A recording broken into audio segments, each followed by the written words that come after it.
Siyam na aktivista sa Cordillera ipinaaresto. Kilos protesta isinagawa.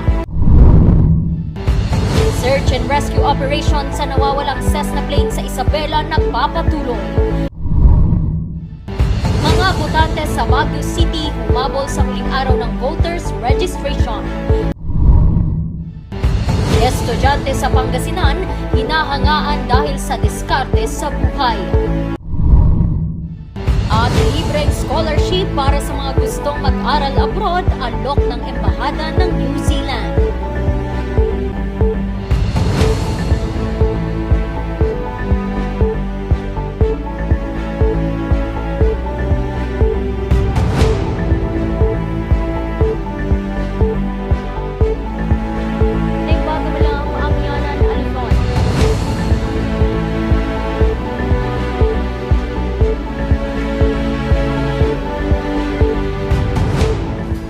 Naimbaga malam, Amyanan, Luzon.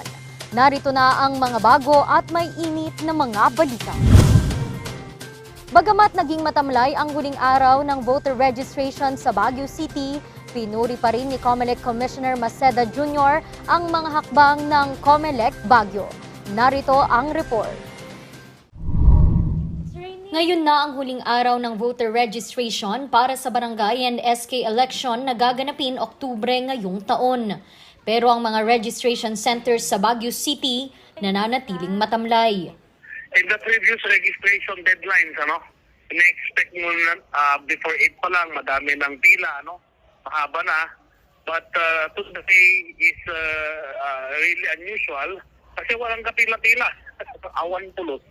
Medyo as of 8:30, mga in-inom taylaan, ipinagparisuliti ayan tayo. So it's really unusual. Umaasa naman silang dumami ang mga magpaparehistro bago ang alas 5 deadline. Anya, ito'y one-time big-time opportunity. Ang pagpaparehistro ay one-time big-time lang sana, When I say one-time big-time, isang beses ka lang sana magsasakripisyo na magparehistro. Pero kapag nagparehistro ka kasi, may obligasyon ka dapat na bumoto kada eleksyon. Sa huling datos ng COMELEC Baguio, 3,379 pa lamang ang nakakapagparehistro mula noong December 15. Siyam na po dito ang mga PDL na nakapagparehistro sa off-site registration. 1,640 naman ang mga estudyanteng mismong pinuntahan din ng COMELEC sa mga paaralan para makapagparegister. Alam mo, may project kasi tayo dito sa Baguio na COMELEC Voter Care Center, This was established 2017 pa. At dahil dito sa COMELEC Voter Care Center natin, we reach out our services closer to the public. Kaya tayo lumalapit sa mga tao. Pinuri naman ang hakbang na ito ni COMELEC Commissioner Ernesto Ferdinand Maceda Jr. Napakaganda, lalo na dito sa Baguio, which is a center of commerce, of education. Napakamaraming mga bata dito, the youth sector, which is the most eager of our sectors to participate. So you will see that through the efforts of the COMELEC in partnership not just with the city government but with our academic institutions, it becomes a whole-of-nation approach to getting everyone to participate. Mas malaki ang magiging contribution mo tungo sa sa nation building. So if not directly by actual service, but at least by making sure that you are the ones who choose the people who serve you. Handa naman na raw ang komisyon sa darating na halalan. Kung naituloy yung nga yun ng December, sabi na ating Chairman George Garcia, we would have been 80% prepared. At para-paraan na lang siguro kung natuloy yun ng December. But ngayon hong na-push back yan sa October, lahat ho ng kailangan na gastusin na mga physical na, kunyari, the forms and the other paraphernalia of elections are all already contracted. Handa na yan. Ang kulang na lang ho ngayon yung actual training nung mga taong magpapatakbo ng barangay elections. Titignan pa kung i-extend nila ang registration ng ilang oras para sa mga nais na humabol. Randy Guzman para sa Luzon Headlines. Nagsagawa naman ng kilos protesta ang mga aktivista sa Baguio City. Ito ay para kondinahin ang pagkakaaresto ng research staff ng Cordillera People's Alliance na si Jennifer Awingan. May report si Charles Limon. Nandito po kami ngayon, ang mga kabataan at ang iba't ibang sektor ng mga progresibo dito sa Baguio City upang suportahan po ang aming kasama na si Jen Awingan, isang aktivista na kasalukuyang nakadetain dito sa Baguio City Police Office at ililipat sa isang kulungan sa Bangged, Abra. Armado ng mga placards, nagprotesta ang ilang aktivista sa harapan ng Baguio City Police Office kahapon. Sigaw nila, palayain si Jennifer Awingan na inaresto ng Baguio City Police Office dahil sa kasong rebelyon. Mga masa ng mga komunidad ng indigenous peoples dito sa Cordillera. Siya po ay hindi rebelde. Siya ay hindi terorista. Naniniwala kami na ang mga ito ay trumped-up charges laban sa mga katulad naming aktivista dito sa Cordillera na ang ginagawa lamang ay ang magtanggol o ipaglaban ng karapatan sa aming sariling lupa. Sa ngayong taon po, ang aming mga putok na kampanya dito sa rehiyon ay para sa pagpapatigil sa mga malalaking proyektong pag-enerhiya, mining operations at iba pa. Nangyari ang pag-aresto kay Jennifer kahapon sa kanilang bahay sa Barangay Pinsaw Proper, Baguio City, bandang alas 11:30 ng umaga. Si Jennifer ay Research Commission staff ng Cordillera People's Alliance na isang progresibong grupo sa Cordillera. Kasama sa mga nagprotesta ang Kabataan Party List. Hindi terorismo ang aktivismo. Kaya for background nga po, may in-issue po na warrant at kaninang umaga ay na-detain na nga po si isa sa mga nakapangalan doon sa warrant na si Jen Awingan na isang aktivista. At meron pang ilan pang mga miyembro din ng progresibong organisasyon na nakalista doon sa warrant. Ikinabigla naman ng legal team ni Jennifer ang biglaang pag-aresto. Reklamo nila, hindi raw nasunod ang due process. There is no sufficient cause to have them. In fact, there is no proof that they were issued subpoena kasi nga pinalabas ng reklamo ng PNP that they cannot be served summons o subpoena. So dito, from the very beginning, they were denied due process because they were not issued a subpoena. Kung meron talagang intelligence unit sa PNP, alam nila. Isa si Jennifer sa 9 na individual sa Cordillera na may warrant of arrest sa kasong rebelyon na inilabas ng Regional Trial Court 1st Judicial Region, Branch 2 ng Bangged, Abra. Kasama rin sa listahan sina Sara Abelion, Wendell Bulingat, Stephen Tauli, Lucia Lourdes Jimenez, Nino Joseph Oconer, Florence Kang, Jovencio Tangbawan at Salcedo Dumatom Dapay Jr. Nag-ugat ang kasong rebelyon dahil sa pang-aambush ng 2 umanong miyembro ng NPA sa 4 na mga sundalo ng 24th Infantry Battalion noong ika-28 ng Oktubre 2022 sa bayan ng Likwaan Baay sa Abra. 2 sundalo ang idineklarang dead on arrival habang ang 2 ay nagtamo ng sugat. Inalmahan naman ng legal team ni Jennifer at ng iba pang mga akusado ang pagkakadawit nila sa kaso. Kasi pag tinignan natin yung mga sinumpaang salaysay ng mga victims, 2 lang ang kanilang in-identify na assailant. Kaya ganito nakikita natin sa strategy na nire-red tag muna sila. After red tagging, kung saan-saan na sila nadadamay na sinasabi, andun sila sa isang ambush kahit na wala sila. We will surrender them so that the court will have jurisdiction and question the issuance of the warrant of arrest and also question their inclusion in the information. Ayan, ang hirap nga dapat kung ganyang klaseng kaso na no bail, kawawa yung tao, dapat meron silang ebidensya. Sa ngayon, wala pang inilalabas na pahayag ang Baguio City Police Office tungkol dito. Charles Nicolimon para sa Luzon Headlines. Iba't ibang tulong na pinansyal naman ang hatid ng mga ahensya ng pamahalaan sa Cordillera. Magbabalita Jose Robert Inventor.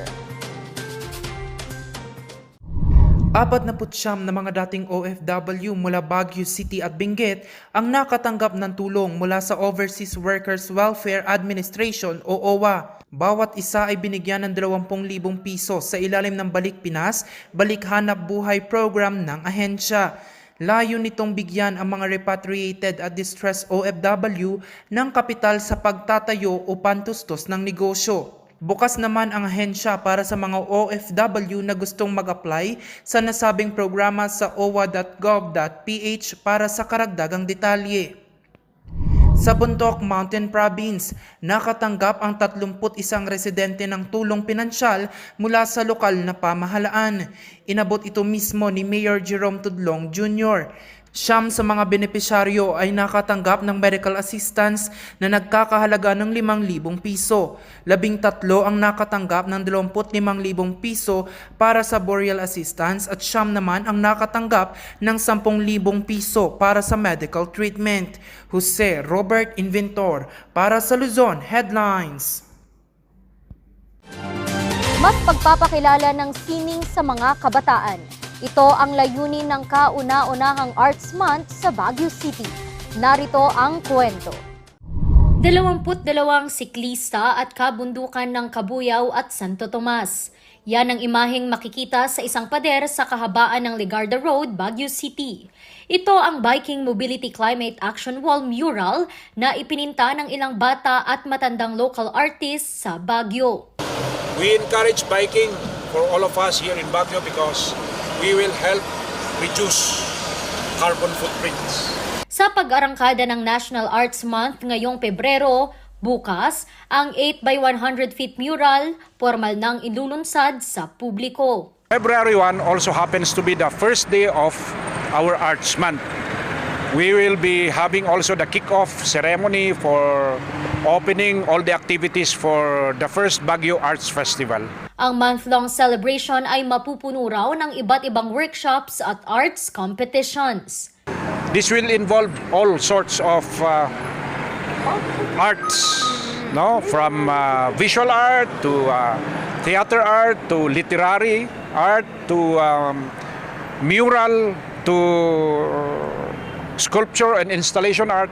Hindi lamang public at private sector ang magiging magkatuwang sa nasabing selebrasyon, pero pati ang sektor ng edukasyon. Hangad kasi nilang makita ng mga kabataan ang kahalagahan ng sining. Nais din nilang mamulat ang mga ito na ang pagiging artist ay isang propesyon. We should work together as a community to promote creativity and to build more creative people in Baguio. And that's what we are doing, helping build more creative people. And I would like to correct the notion that there is no money in creativity. There is. Asahan daw ang kabi-kabilang mga exhibits at maliliit na museum sa ilang public at private establishments kung saan ibibida at ibibenta ang mga obra ng mga artist ng lungsod. Ang kick-off ceremony bukas ay gaganapin 3:00 ng hapon. Randy Guzman para sa Luzon Headlines.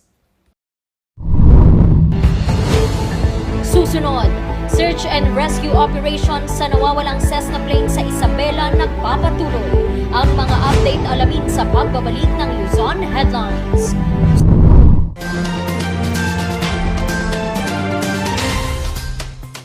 Vita Plus Animal Feed Supplement dahil puno ito ng essential vitamins at minerals, calcium, omega-3, D3 at probiotics. Kung kaya't mabilis ang paglaki, gahanang kumain, mabigat na timbang ang maibigay ng King's Vita Plus Animal Feed Supplement. Kaya't garantisado ang iyong kita. Simple lang ang paggamit. Ihalo ang 1 kutsara ng King's Vita Plus Animal Feed Supplement sa 1 galong tubig at 1 kutsara sa 3 kilo ng feeds at ibigay ito araw-araw sa inaalagaang hayop. Sa loob lamang ng 10 araw ng paggamit, makikita mo na ang malaking pagbabago sa inaalagaang hayop. Kaya bisita na sa lahat ng Agrivet stores malapit sa inyong lugar at umpisahan na ang pag-asenso kasama ang King's Vita Plus Animal Feed Supplement. Aprobado ito ng Bureau of Animal Industry na may numero 18099.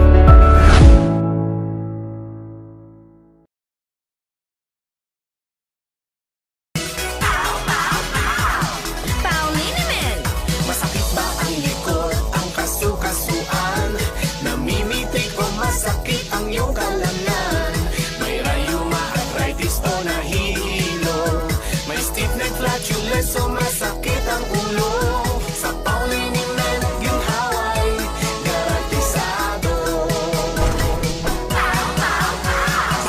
investment, isang pahid ka lang.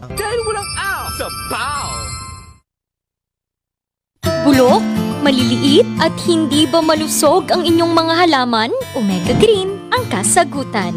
Ihalo lang ang 2 kutsara nito sa isang maliit na container at kaunting tubig. Pagkatapos ay ihalo sa knapsack sprayer at pwede na itong spray sa mga pananim. Meron itong nitrogen, phosphorus, magnesium, copper at zinc na tumutulong sa pagpapaganda at pagpapabilis ng tubo, pagpapanatili ng nutrisyon, mas malagong mga dahon at panlaban sa mga sakit ng mga halaman. Hindi rin ito nakasasama sa kapaligiran. Pwede rin ito sa kahit anong klase ng halaman, mapa highland crops o lowland crops. Omega Green by Encam Agri-Marketing, the ultimate friend of farmers.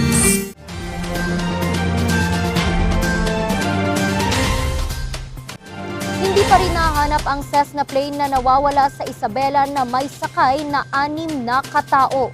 Puspusa naman ang ginagawang search and rescue operations, lalo na't 1 linggo na ang nakalilipas.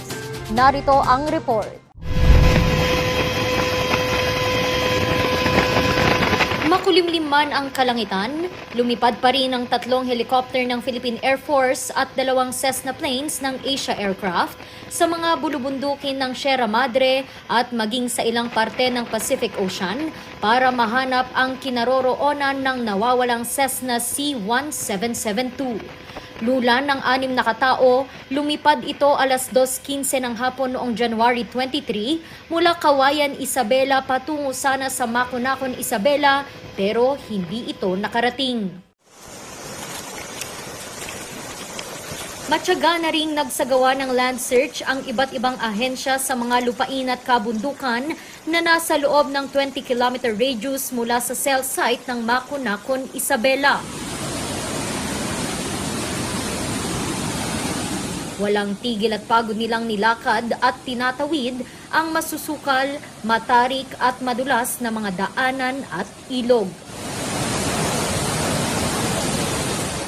Well, talagang hamon ngayon sa ating mga rescuers, mapa-ground force man o mapa-aerial search, yung condition sa weather condition sa mountain ranges ng Sierra Madre sapagkat hindi natin na-predict talaga yung magiging condition the next day. Kaya for the past 6 days, pang 7 day ngayon, 4 na araw na naka-standby alert lang yung ating mga aircraft na hindi nakapagsasagawa ng aerial search.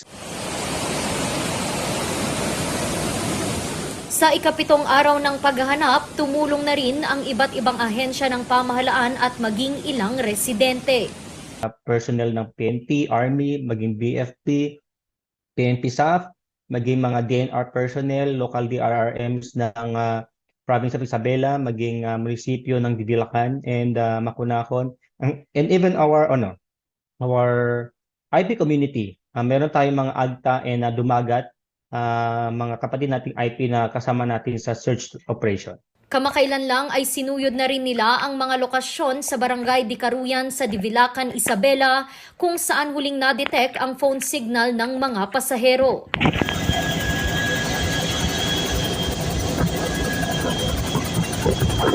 Pasok din ito sa ruta papuntang Maconacon at sa 20-kilometer radius na sinusuyod ng mga search and rescue teams. Dito rin umano'y nakarinig ng malakas na tunog ang isang magsasaka noong araw na nawala ang nasabing eroplano. Pero hanggang ngayon, wala ni isang bakas nito. Hinihintay pa ng mga otoridad kung mas lalawakan ang area ng search and rescue. Magdedepende pa rin yung ating search area doon sa mga informations na nagkakuha natin sa grounds. So every now and then talagang nagbibigay ng update yung mga ground forces natin para makatulong sa ating mga incident management team kung saan yung magiging next na target for search. Bagamat wala namang namomonitor na presensya ng mga NPA sa mga lugar na sinusuyod, pinag-iingat pa rin ang mga search and rescue team sa mga posibleng sightings ng mga rebelde. Sa ngayon ay patuloy ang pagbibigay ng mga otoridad ng updates sa mga kapamilya ng 6 na nawawalang lulan ng Cessna C-1772. Randy Guzman para sa Luzon Headlines. Trending ngayon ang social media post ng isang estudyante mula sa Pangasinan.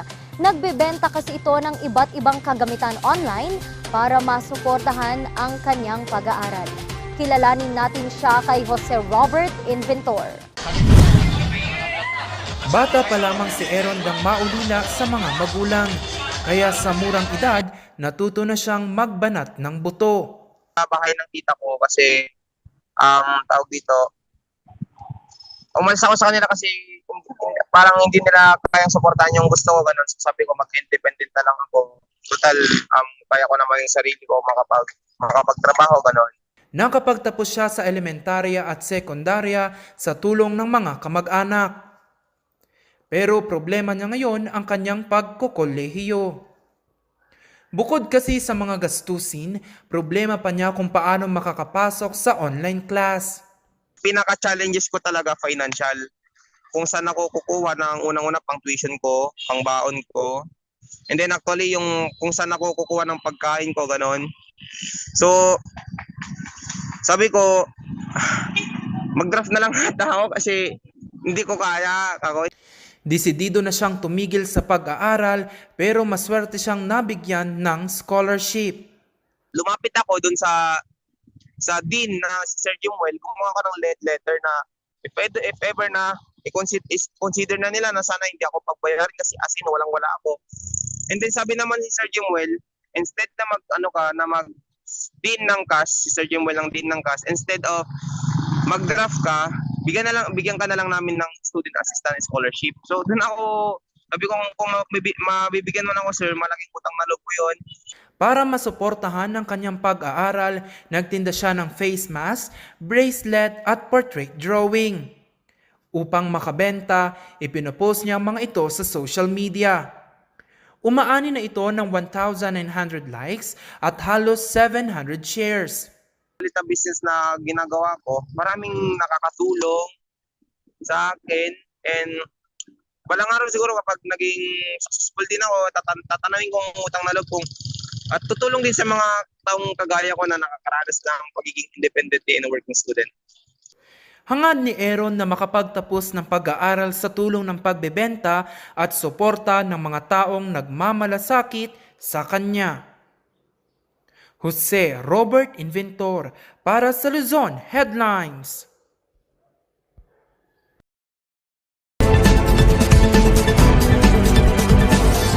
Alam natin na ang plunder ay non-bailable offense.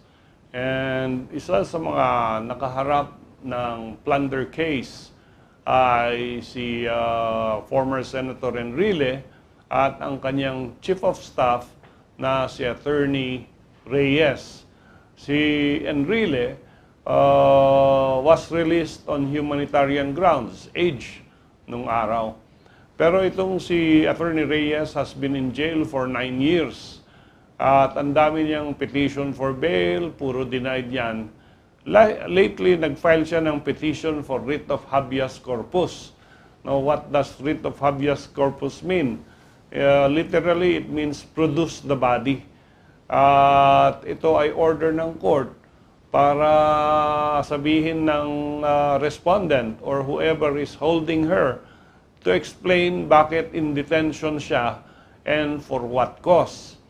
And of course, sabi ng Sandigan Bayan, hindi, nag-file na yan ng bail, dininay namin because the evidence of guilt is strong.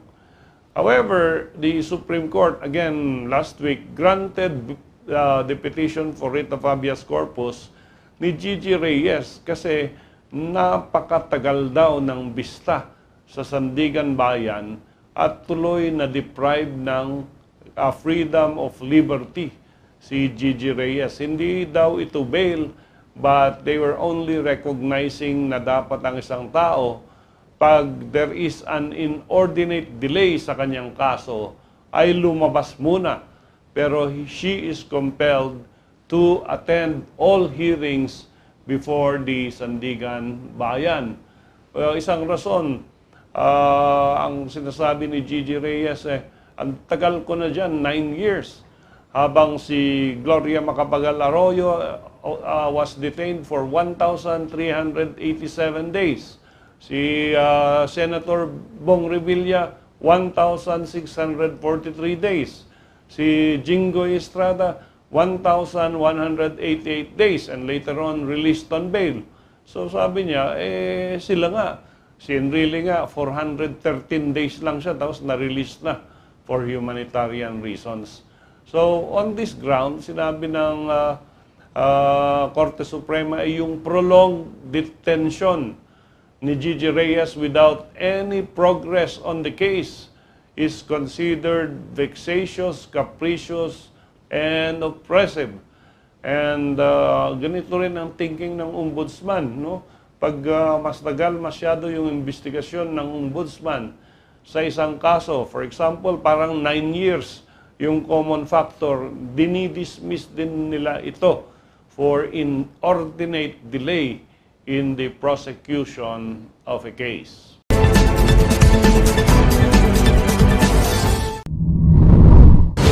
Susunod, libreng scholarship para sa mga gustong mag-aral abroad along ng Embahada ng New Zealand. Ang detalye, abangan.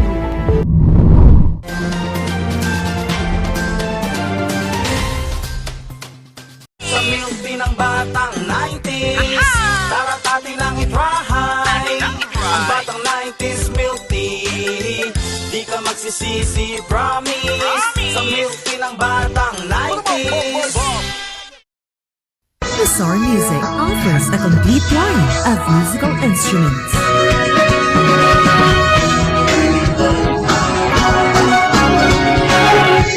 Bizarre Music, Baguio's pioneer in online music and art lessons.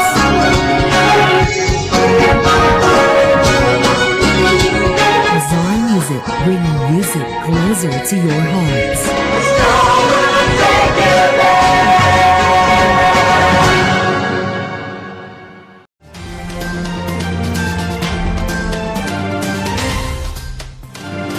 Para naman sa mga nais na mag-aral sa ibang bansa, alok ngayon ng Embahada ng New Zealand ang libreng application para sa mga scholarship. Kung paano makakakuha nito, alamin kay Charles Limon. Naging mainit ang pagtanggap ng pamahalang lungsod ng Baguio sa pagbisita ng Embahada ng New Zealand sa lungsod. Hatid ng Embahada ang magandang balita para sa mga nais makapag-aral abroad. Ito ang libreng scholarship.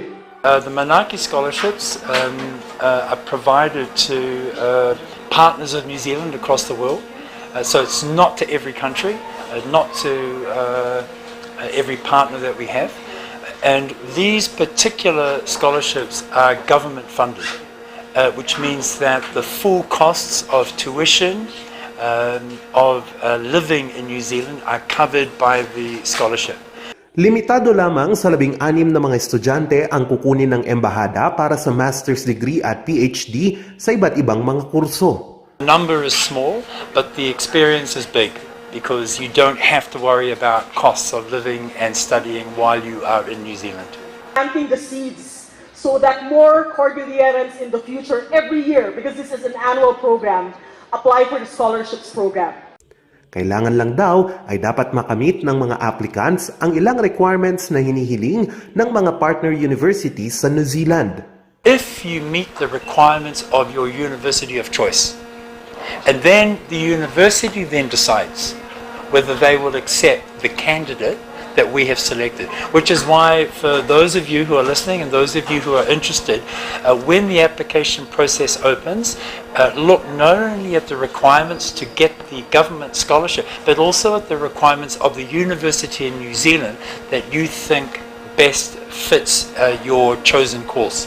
Mayroon namang kondisyon ang New Zealand para sa mga magtatapos ng programa. There is one condition, the key condition is you come back to the Philippines so that you can maximize the opportunity that you've experienced in New Zealand. So that's really the only consideration. You're not expected to pay back money, you're not expected to work in New Zealand for so many years. Bukas, February 1, 2023, magbubukas ang link ng application para sa mga interesadong mag-a-apply at magsasara ito sa February 28, 2023. Bisitahin lamang ang Facebook page ng New Zealand Embassy Manila, Philippines para sa link at mga katanungan. Charles Nicolimon para sa Luzon Headlines. At yan ang mga balitang nakalap ng Luzon Headlines ngayong araw.